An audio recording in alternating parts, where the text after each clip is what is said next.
Perkenalkan, saya Nur Fatimah Bustami dengan NIM 2533076211030, mahasiswi program studi Agribisnis Fakultas Pertanian Universitas Prima Indonesia.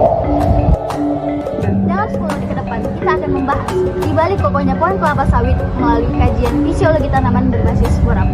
Fast, unggul, responsif, akuntabel, dan berkelanjutan. Simak sampai akhir ya.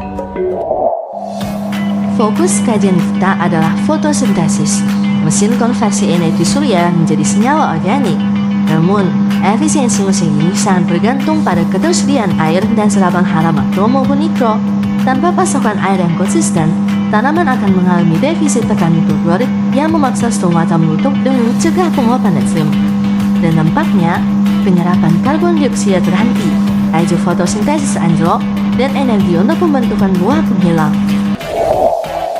Dan disinilah peran analisis kita dipakai untuk memastikan input lingkungan berada pada level optimal agar metabolisme tanaman tidak terhambat oleh faktor pembatas. Untuk memahami bagaimana strategi forum diterapkan di lapangan, kita perlu terlebih dahulu memahami proses paling mendasar dalam fisiologi kelapa sawit, yaitu fotosintesis dan penyerapan hara.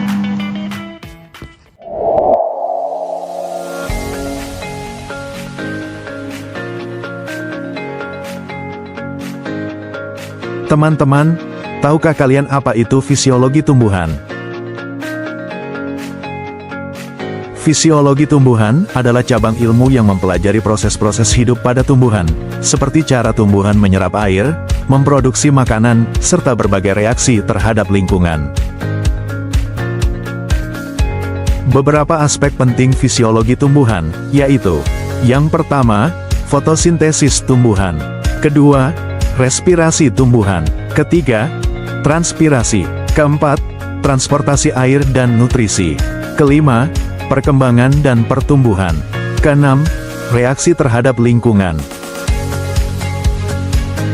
Selanjutnya, kita akan belajar mengenai fotosintesis. Tahukah kalian apa itu fotosintesis?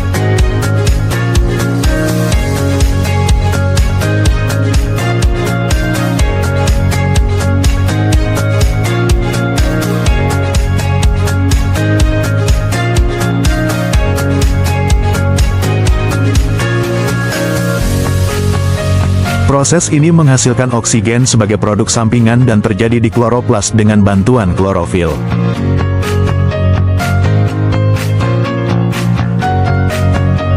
Fotosintesis penting karena menyediakan makanan dan oksigen bagi kehidupan di bumi. Fotosintesis memiliki dua reaksi, yaitu reaksi terang dan reaksi gelap pada fotosintesis. Pernahkah kalian mendengar reaksi terang pada fotosintesis? Mari kita ketahui apa itu reaksi terang.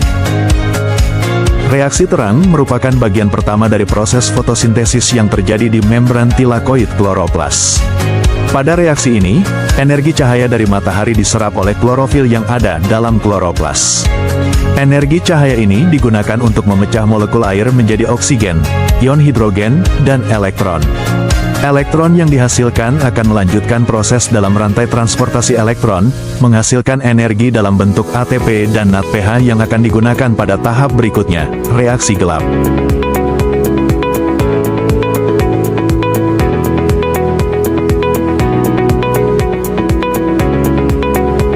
Selanjutnya, kita belajar memahami tentang reaksi gelap pada fotosintesis. Reaksi gelap dalam fotosintesis, yang juga dikenal sebagai siklus Kelvin, adalah tahap fotosintesis yang tidak memerlukan cahaya secara langsung. Proses ini terjadi di stroma kloroplas dan berfungsi untuk mengubah karbon dioksida, KO, menjadi glukosa menggunakan energi yang telah disimpan dalam bentuk ATP dan NADPH dari reaksi terang. Tahukah kalian bahwa fotosintesis memiliki banyak manfaat bagi tumbuhan dan makhluk hidup lainnya? Manfaat fotosintesis bagi tumbuhan. Yang pertama, menyediakan energi dan nutrisi.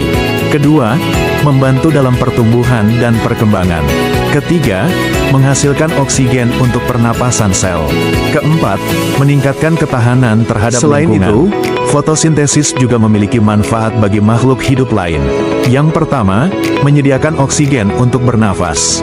Kedua, menjadi sumber makanan bagi makhluk hidup. Ketiga, menjaga keseimbangan ekosistem. Keempat, menyediakan bahan baku untuk manusia.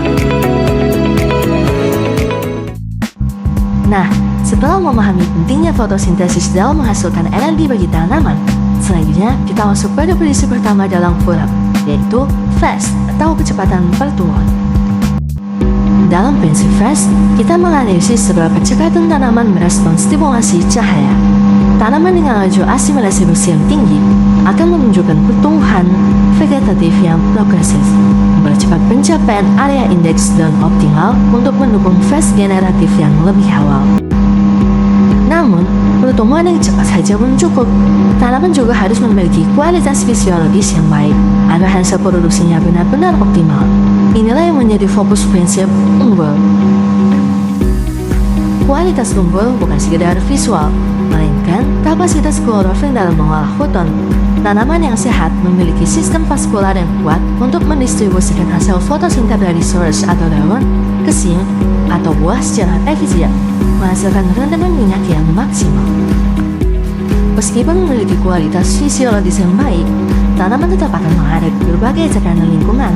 Oleh karena itu, kemampuan adaptasi menjadi faktor penting yang dibahas dalam prinsip responsif. Sifat responsif sangat krusial saat menghadapi cekaman lingkungan seperti kemarau panjang.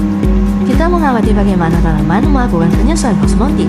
Kelapa sawit yang tangguh adalah yang mampu meredukasikan kelangsungan hidup tanpa menghentikan total proses produksinya.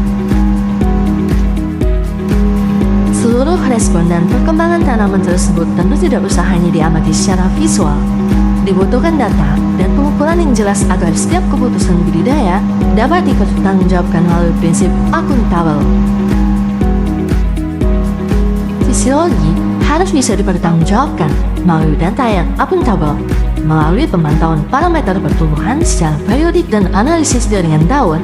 Kita bisa menentukan apakah prestasi pupuk yang diberikan berbanding lurus dengan peningkatan biomasa dan hasil panen di lapangan.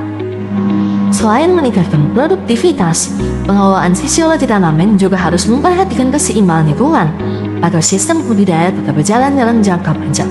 Hal ini menjadi dasar dari prinsip terakhir FURAP, yaitu berkelanjutan. Prinsip berkelanjutan memastikan bahwa eksploitasi fisiologis tidak merusak ekosistem. Keseimbangan antara pemanenan nutrisi dan pengembangan bahan organik tanah adalah kunci agar siklus energi ini tetap stabil untuk siklus tanam berikut.